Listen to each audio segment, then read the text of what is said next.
Nigel. Nigel, have you thought of possible RF getting in to the power supply? I had that a little while ago, which caused no end of problems. Just happened to be a couple of coils of wire getting too close to the aerial.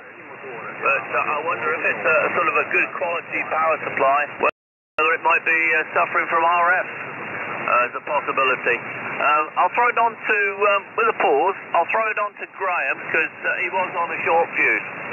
GAVRV in the group for VUD. Perfect timing, John, perfect timing. My visitors, they arrived, so 7-3, catch you all, you, John, next Monday, and perhaps some of you tomorrow. G8VRV, QRT, 7-3, got all. Yeah, cheers there, Graham. Cheers, Graham. Yeah, cheers there, Graham, and yeah, don't chase them around the room too much, will you? Any comments, Nigel? No, I didn't hear much. There was another station talking over the top of you just now, John. I didn't really get what you said on your over. Anyway, all the best, I must go. All the best for now to all of you. G6ED. Yeah, okay, the Dutch team, I think. I just wondered if it was RF affecting the power supply. I've had it at this end before now, even with a good quality supply. And it's just a movement of a wire or a couple of wires can affect it. But okay, alright, Graham's disappeared off to chase the ladies. It's thee and me, Alan, so I'll make this one a final as well. And leave you in peace to look after the dog with a squeaky toy. Or is it a squeaky dog with a toy? I'm not quite sure. G4PCB, G4VUD. Yes, okay, John. Well, you've gone down from your fantastic signal, but I'm copying you. I didn't quite catch the story of the SWEB concrete. Was it an underground cable or something they were covering? What was the concrete for? Over a drive? Yeah, there's a cable. A good friend of mine's got a cable in his garden that went, and it blacked out the local hotels and such like. It's part of a big ring main. So they've dug his garden up, and there's been a variety of sort of problems, but it's ended up with them having to build a new wall, and they're also putting in a concrete raft, which they will cover with sand to put the cable onto a bit later, Alan. So that's what's been going on in his garden, and he's up a private drive. So you can imagine the fun and games they've had covering the drains and the manhole covers and all the rest of it when they take sort of 15-20 ton of lorry backwards and forwards. I think they've moved about 250 ton of rock so far to prepare it all, Alan, over. Good grief. Whereabouts is he then? He's in Torquay, up at Daddy Hole. Daddy Hole Plain? Yeah, he's in that area. Roger, okay, G4PCB.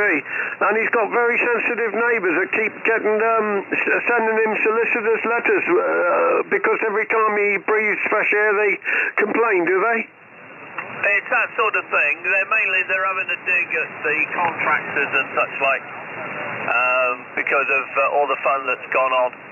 And they're worried about the drains in the driveway being damaged and all the gravel and all the rest of it. They put steel plates down and everything to cover what they can. And they've also said that they'll put a camera down the sewer pipe afterwards to make sure it's not cracked or damaged in case that needs repairing. But it still seems to provoke reaction, over. Yeah, some very sensitive people about, and thank God we're okay here at the moment. Fingers crossed, touching wood. I've asked a neighbour next door if he ever experiences any problems, please let me know, because he shouldn't pick me up, but you never know. But it's a wonder he hasn't, looking at his television installation, his aerial. But we've got a very strong signal up here from Stockland Hill, because we're line of sight with Stockland Hill here, line of sight. So diodes. So it shouldn't be a common fault to both SDR. Over the infected stage. What else? Not a lot. Let's get off because we're hugely overdue for picking up our pills. And been that way. So you need to get Need be, so conditions to come back up.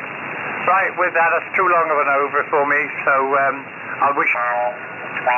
Fairly good one with Rob last night, Dennis and myself, Bernard. 20 over 9 signals from Rob. To them. I know it doesn't exist anymore.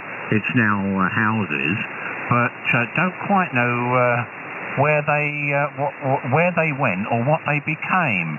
I got a feeling that it might have been Raquel that that took them over, and then the Raquel Diner people. Maybe that's who it was. G0. Smoothed to stop the sulphur build-up on the plates. That's the sort of thinking behind that. So that's why there's no great big smoothing capacitors as we would use if we were going to use it for a power supply, to run any sort of electronics or anything. But they rely on the battery doing that, and in fact, they say that you can't use it on anything less than, I think it's 10 ampere hour battery, because it won't produce enough smoothing. Right, okay, so anyway, so those are my thoughts on that, William. Yep, well, all right, well, we'll keep in touch with it, and we'll see how we are when I get back and what you're up to, and hopefully you'll have your tractor done, but if not, we'll have a day at doing that, and maybe looking at the...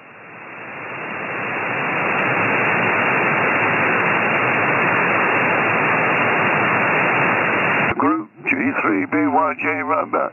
Yes, okay. That power supply, that's interesting. And as you say, it was a bit it was confusing as to where that AC had come from. And it just occurred to me that it might have been, we didn't check the thing for leaking, so it could have been, but if you can disconnect, when you've had your break and you come back and have a look at it, you can disconnect those diodes, or one of them anyway, and see if it goes off the control pin, then you'll know it's coming from the control circuit and not leakage on the SCR. But that was the thing. I thought we hadn't tested that, and the only place that there was any AC there seemed to be the input to those SCRs. They're not switched on.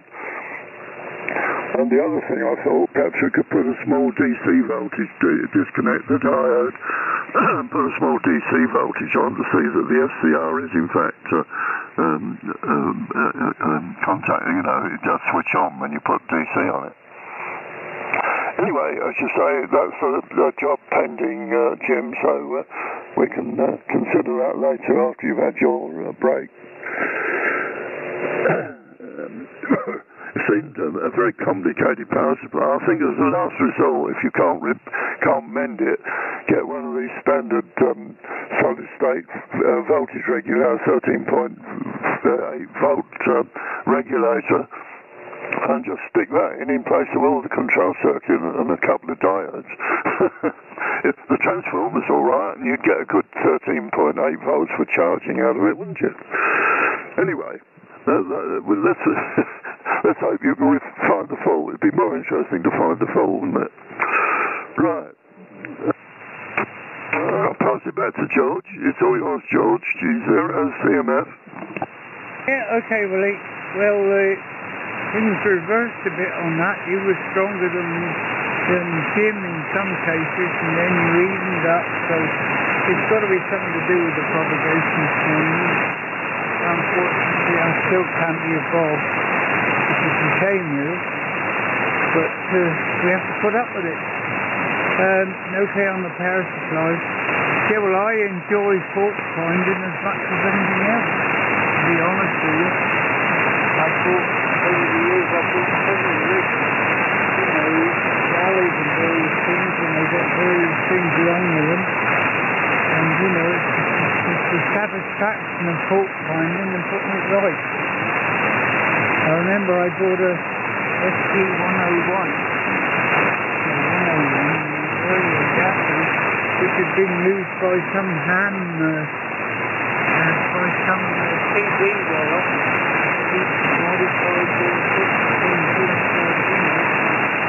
Anyway, I more or less rebuilt the bit for these cannibalized, and the whole thing right in the furniture after that.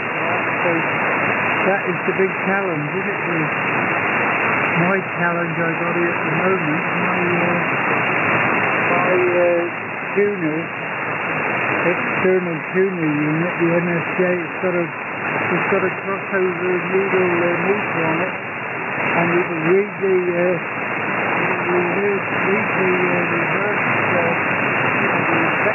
but it doesn't read the forward now. That's going on the back now, and I suspect the guys in the probably didn't have to post something on that. That remains to be seen when we get the final report. I've also got an Argosy chamber on the YouTube. I've got halfway through it, but I've got reflected into other more effective things. But that one, the dial code assembly will go on monthly and various other bits and pieces. So I'm playing the way through that one at the moment. It's a brilliant receiving. The dial assembly is all over the place. One of these things with a cord and a needle that drags around, and I'm looking at the possibility of putting a digital reader on that one,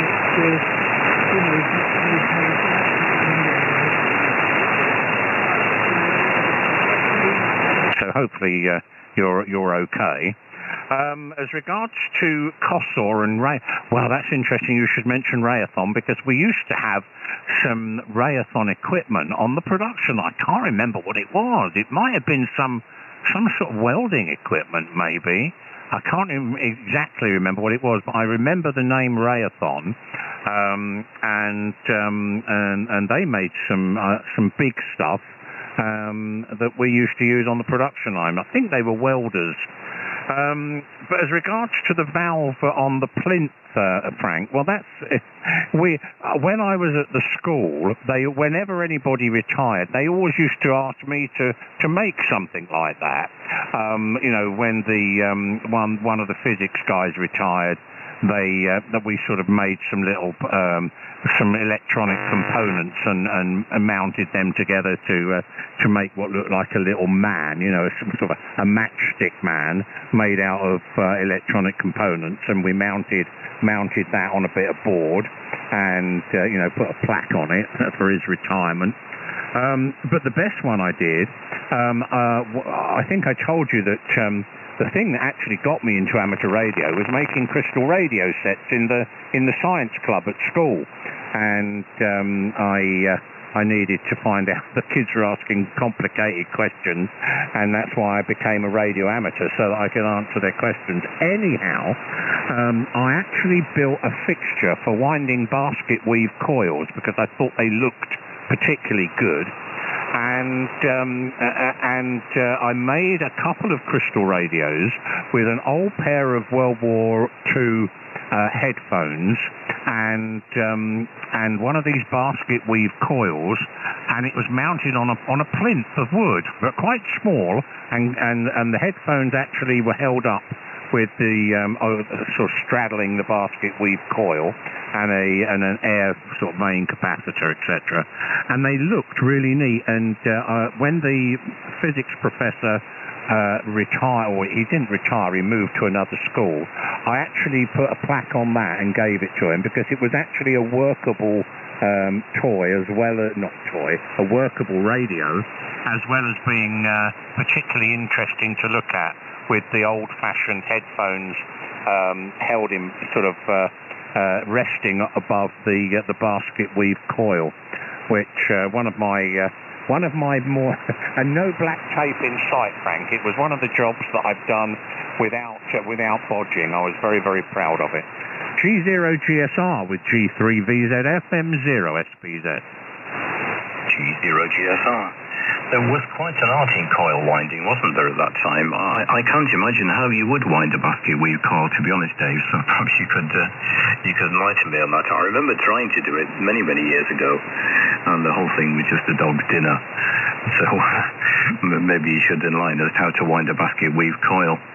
But John, I remember those valves with the screw on top cap as well, the little threaded stud with a Bakelite threaded section that fastened onto the top, and the oxide coated valve envelopes. Yeah, amazing stuff, isn't it? And it looks like if it is Raytheon is it's an American company, a major U.S. defense contractor. I don't know where their roots were, whether they were originally American or whatever, but I wonder whether that's the same company that's paying your pension, John. And yeah, similar likewise, I've got a slight worry about that, because my pension scheme has been sold on twice, I think now, to different companies, and it's now owned by Arqiva. So just hope that they carry on in business and carry on paying my pension. I suppose they would. But regarding topics of conversation, it was without Peter's fault we started talking about babies and things. He's preoccupied with those things at the moment, so it's all his fault. And he's not here, so he can't deny it.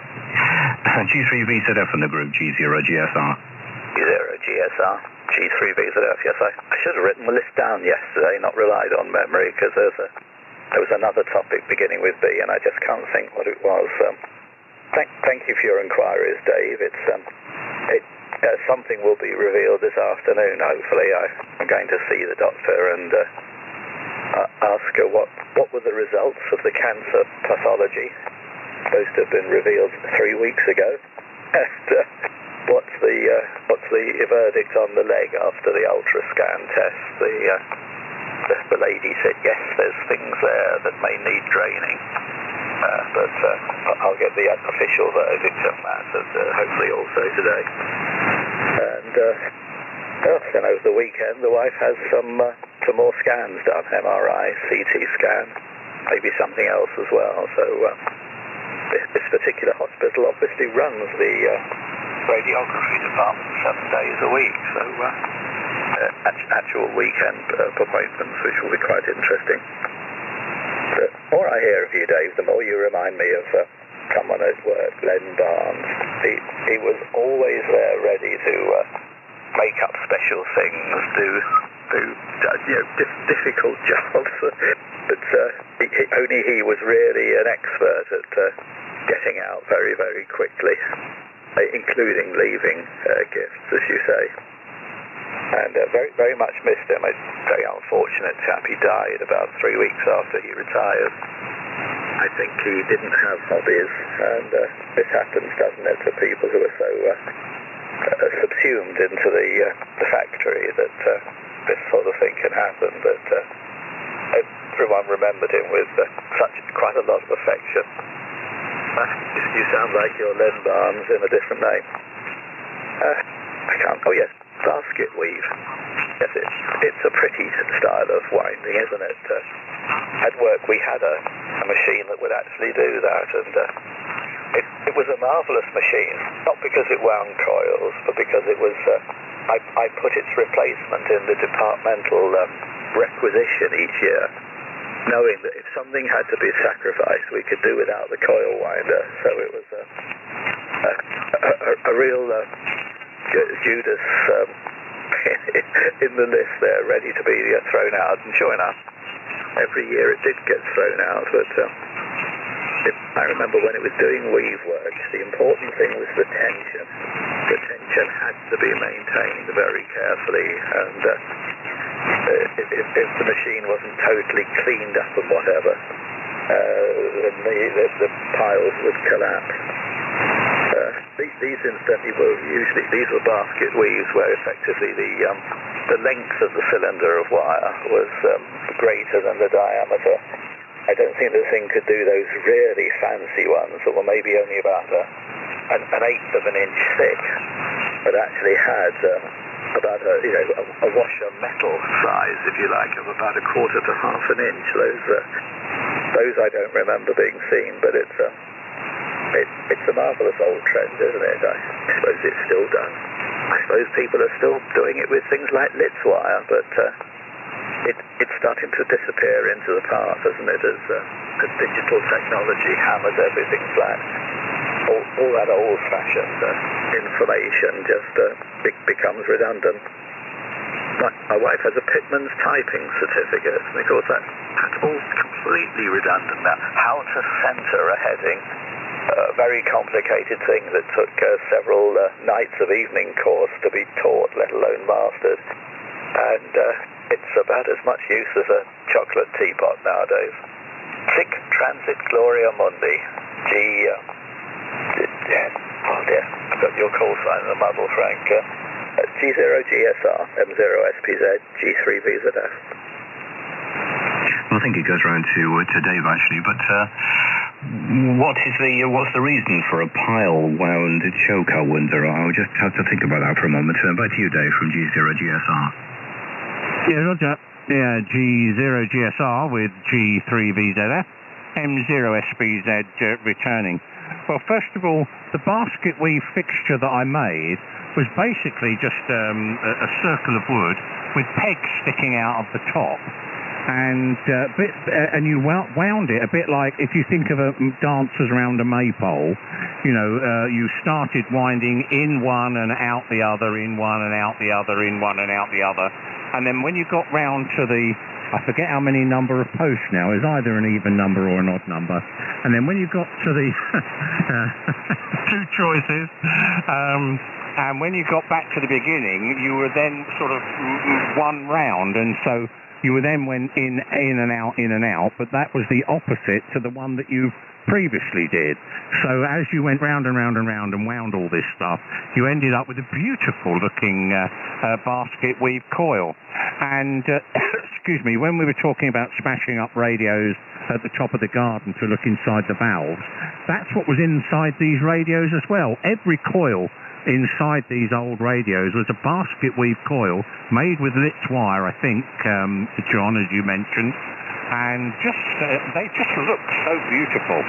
And they didn't by the time I'd finished taking them apart with my hammer. And my dad was always moaning whenever he went to grow vegetables and things. He always had to chuck away all the old bits of radios and things that I left at the top of the garden.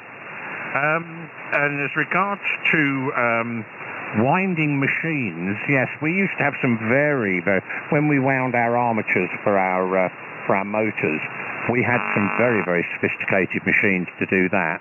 And how you got, and they wound really fast. But how you guided the wire into the slots on the armature, you had something called winding cheeks. And these cheeks were super highly polished sort of guides that guided sort of like a funnel, if you like, that guided the wire into the slots.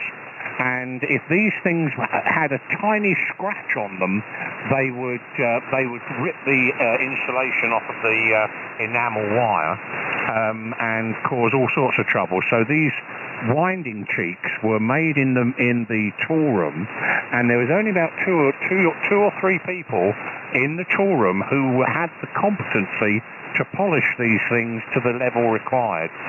So the other thing is winding toroidal coils. I've never actually seen that done, but evidently that's clever as well. I think they have a shuttle that goes backwards and forwards with the wire on a bobbin or something that goes in and out of the coil. So never seen it done, but I've often wondered what it would look like.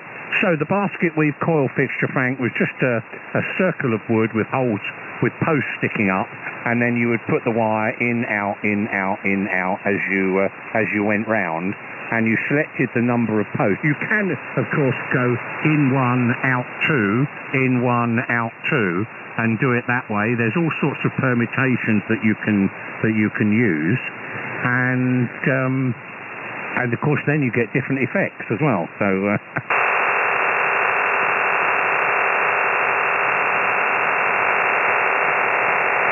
Supermarket. Their supply is not as don't hold up. I'm surprised the others are not G0P18 Golf 3 Whiskey Fox, mate. G4 LFU.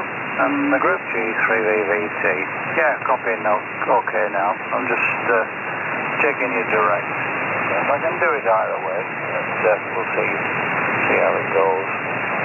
Yeah, that they put a catheter up into my heart and injected a dye into it, and then watched. So that's how it works out then. EQN. Yep, okay, fine there, Richard. And both good signals this morning. Let me just check my noise level. I don't believe this. My noise level's down to an S6, which, as far as I'm concerned, is marvellous. But, you know, it's been 20... The advantages of the pile system where maybe it was to reduce the spurious resonances, I'm not really sure. What with you know, John? G3VZF from the group G0GSR. G0GSR, G3VZF, yes, it was everything we've discussed is to do with trying to reduce capacitance and hence reduce the possibility of... move resonances well up, if at all, sort of thing. So when you had a basket weave, which is not quite the same. What you're describing, Dave, I think they used to call it a hurdle weave, because it rather looked like hurdle fence paint, stuff made out of lots of birch branches and whatever. But the whole thing was if the wire was weaving backwards and forwards and unevenly, in which any of the models you think about, there's going to be less capacitance between the conductors compared to just laying it down as a series of sequential circles, then overridden by other circles. It was just primarily to improve the RF performance.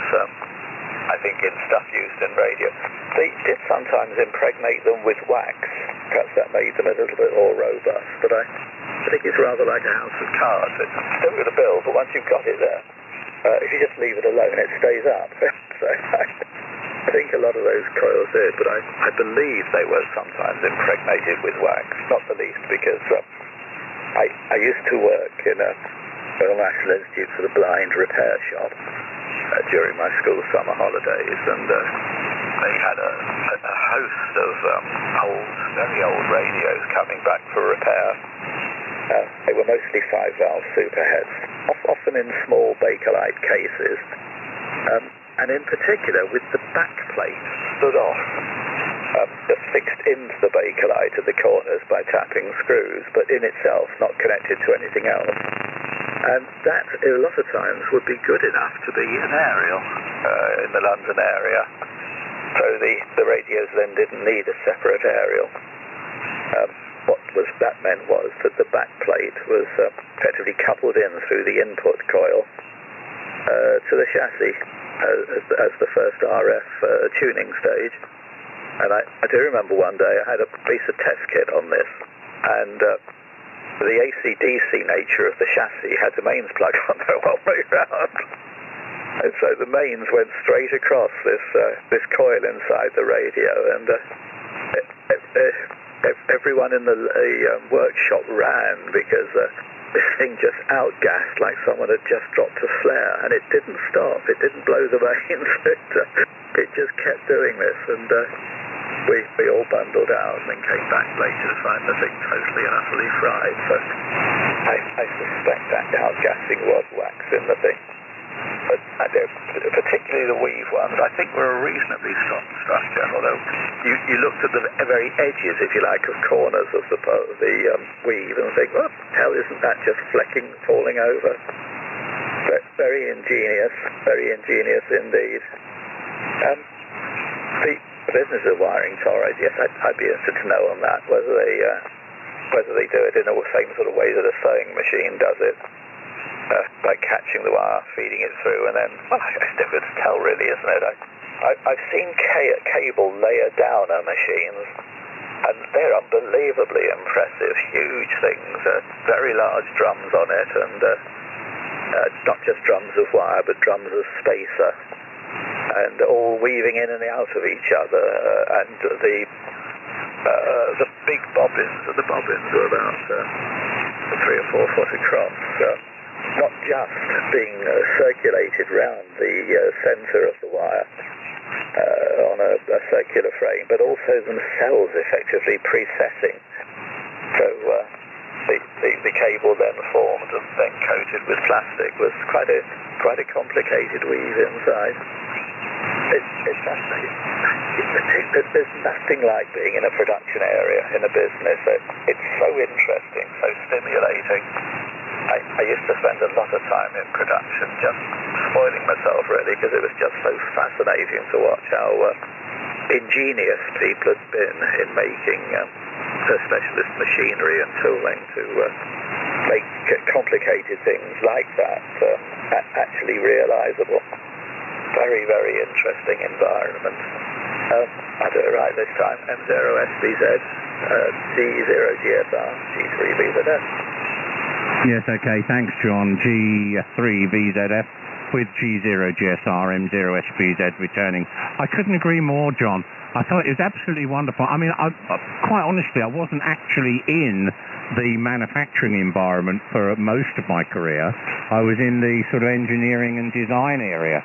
But every opportunity I had, I would have a quick walk around the factory to see what the latest machinery is that they had. And some of it was totally ingenious. And you think, now, how did they come up with that idea? It's a bit like the basket weave coil thing. I mean, in terms of, lowering this distributed capacitance and stuff, who first thought about it? Who said, oh, well, what we can do, we can still wind a coil, but we'll only have the coils actually next to each other, at each intersection. Somebody must have thought it out, and that's something I'm no good at. For some reason, I can never sit down. If I've got pencil and paper, I can work things out. But for some reason, I can never just, do an Einstein thing and have these, what did he call it, thought experiments. When I start a thought experiment, I forget the first things I thought about. So I always have to have a pen and a piece of paper in order to work these things out. As regards to how my coils are held together with super glue. Well, in point of fact, I was actually winding with quite rigid wire, and they would have held together reasonably well. I tried tying them with pieces of cotton, but that didn't work particularly well because the cotton would sort of shift about. So, after so many turns, I would put a blob of super glue on the intersections of each sort of overlap. So that super glue is what held mine together. Not quite sure what that did to the capacitance. It probably took away as much of the benefits as I gained by actually winding the coil in the fashion I've described. But mine was a simple fixture. You can get even more complicated fixtures. Instead of it in one plane, you can get these things that happen in two planes, where you have these pins in a variety of around a surface rather than a flat than a flat surface, and then you can get some really, really complicated designs going. And I think you can buy these tools on the internet. I saw them, I don't know, one must have been just, well,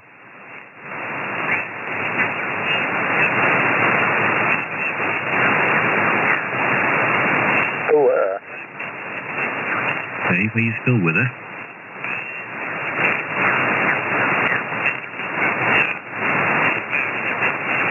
I think he's blown his 500 amp fuse again.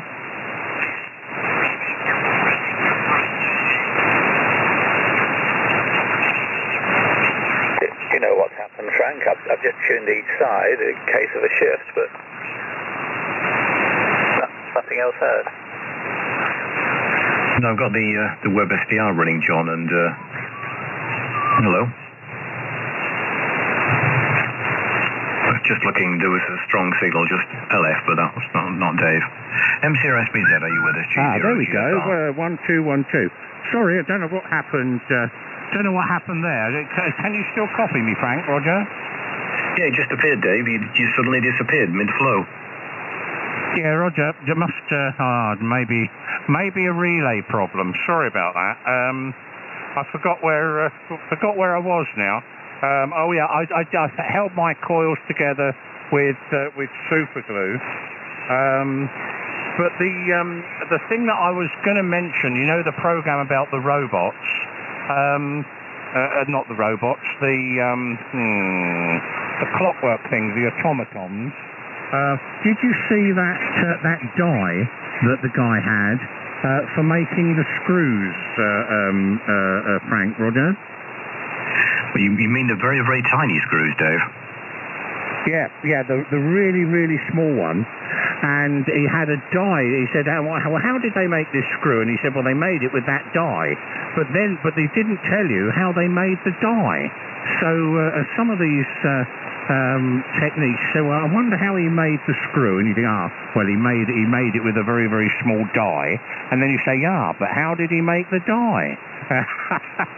So the old folk were real clever, Roger. Well, with a great deal of skill, time, and experience, probably, Dave, G0GSR.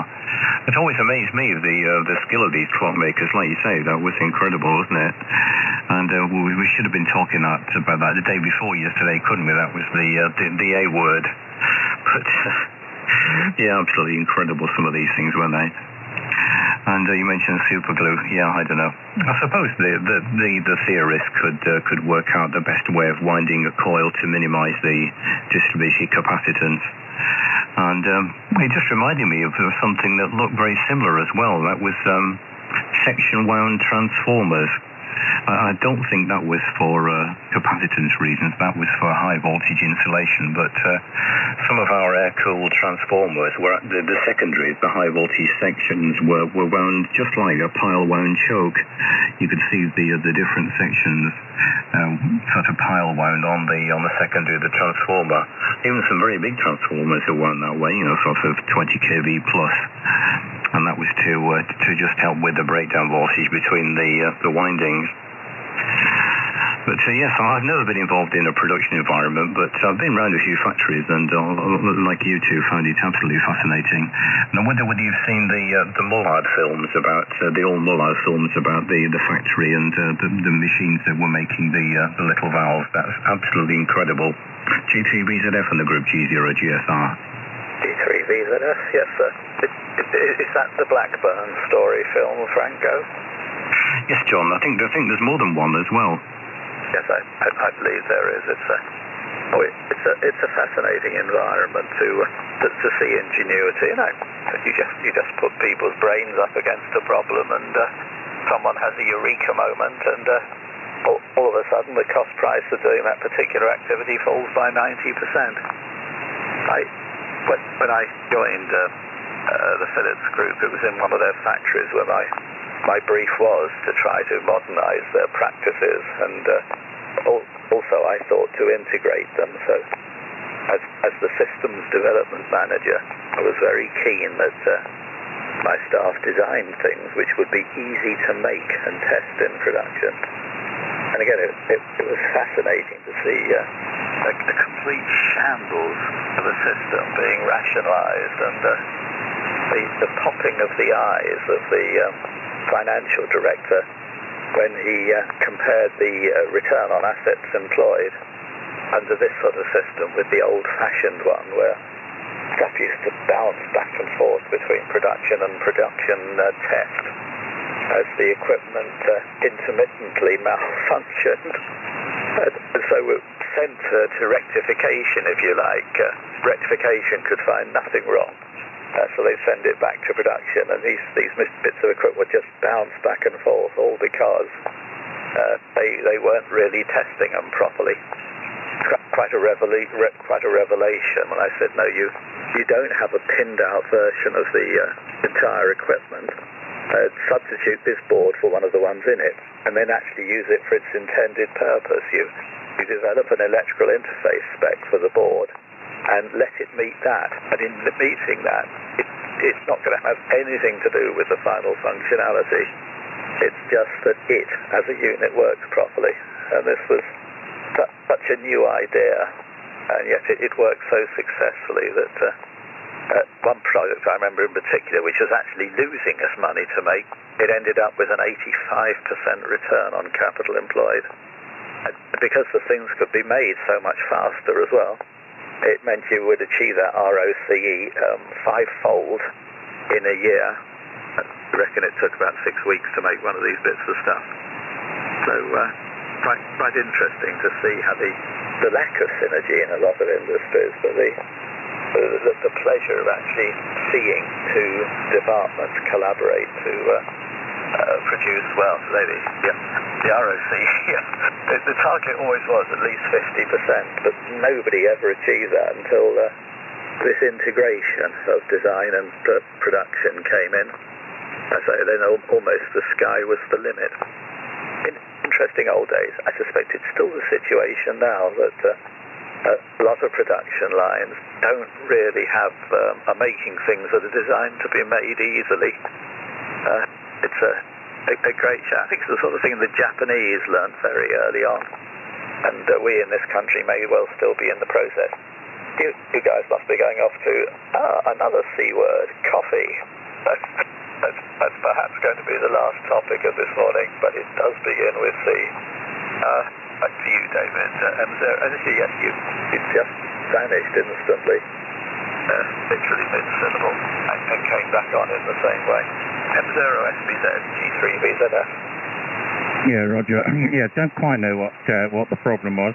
I went around wriggling all the connections, and nothing seemed to improve it. And then I just hit the PTT switch harder, and it and it all came back again. So I may have a dirty relay contact somewhere.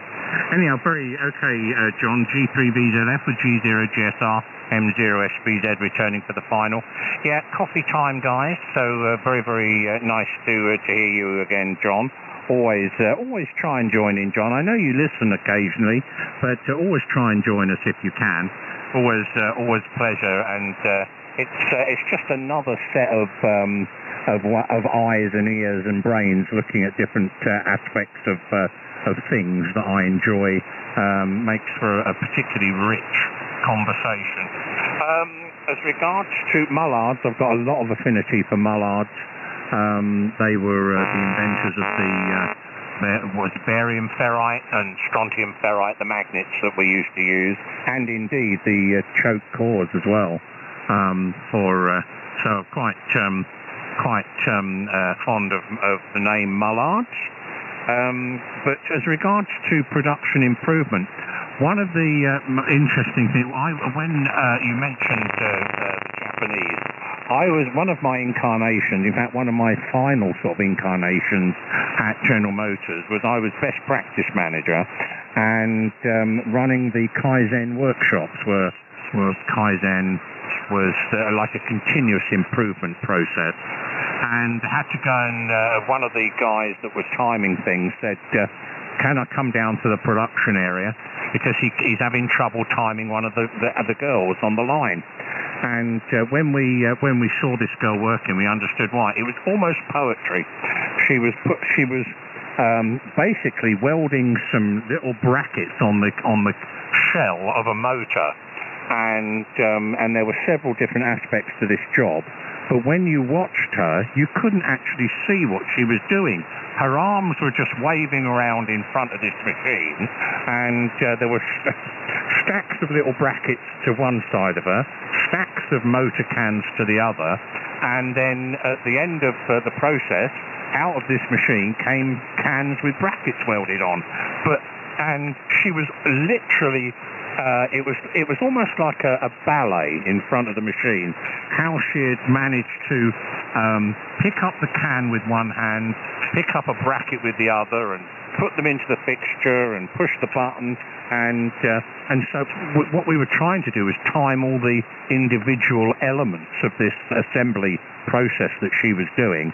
but she was so good at it, it became almost impossible for us to time it. And in the end I said, look, can you slow down and do this thing sort of one frame at a time and tell us what you're doing? And then she did. She said, well, I'm picking up the can, now I'm picking up the bracket, now I'm doing... And then we could actually see what she was doing. But she had become so proficient at it, nobody else could meet the tack time of the beat time that she had to do, or that the jobs were timed at. She beat it all the time without any problems whatsoever. And nobody else could do it, but she could, because she'd just got her body in tune with the actual movements that she had to do. And it was, as I say, it was like watching a piece of ballet. Right, okay, so let's put it round to you, Frank. Cheerio to John. Great to hear you again, John. Always join us if you can. Best of luck with your diagnosis or prognosis or whatever. I always have to be careful. I think that's the wrong word, isn't it? I think when you say diagnosis of the problem. G0GSR with G3VZF, M0SBZ. Yeah, okay, G0GSR. What you managed to find what the intermittent fault is. Probably your PTT switch, something simple like that. But regarding the woman on the production line there, I would imagine while she was doing that, she was thinking about what she was having for tea, what new handbag she wanted to buy, and what kids were doing when they got home from school. I bet she wasn't even thinking about what she was doing. I suppose if you do practice something often enough, that you can get very proficient. I suppose we can relate to CW like that, can't we? I've seen very proficient CW operators, and you can hold a conversation with them whilst they're decoding CW and in QSO. They never write anything down, and they don't mind if you talk to them at all. You can just have a conversation and they can just carry on, and it's almost completely automatic. So I suppose it's a very similar kind of thing, isn't it? ROCE, I presume that's return on capital expenditure, John. I think that's what I took that to mean anyway, with my limited industrial experience. Right, thanks for the contact, both of you. And the C word tomorrow, by the way, being Saturday, could very well be contest, but we don't seem to be bothered too much on this band, do we? So cheers for now, and thanks for the contact. Over to you, John, for a final, and I hope the test results go okay from G0GSR. Okay, Frank, G0GSR, G3VZF. Almost right. The E at the end is capital employed, which is just fractionally different because it allows for redemption of scrap value of materials and whatever. So, yes, there's so many return on net assets, things like that. There's a lot of these four-letter acronyms around. As for Kaizen, I've got very mixed feelings about that, Dave. There was, as there's everywhere, one person who was very, very keen on Kaizen, and to me the big danger of Kaizen was that it just taught you how to build a camel more efficiently when you should have been building a racehorse. It didn't effectively go back far enough to mean that you were actually doing what you wanted to achieve, just that what you were doing you could do better. I know a difficult thing to say that. There's more to it than that, but my particular thing in the firm was let's try things and then decide what is best practice.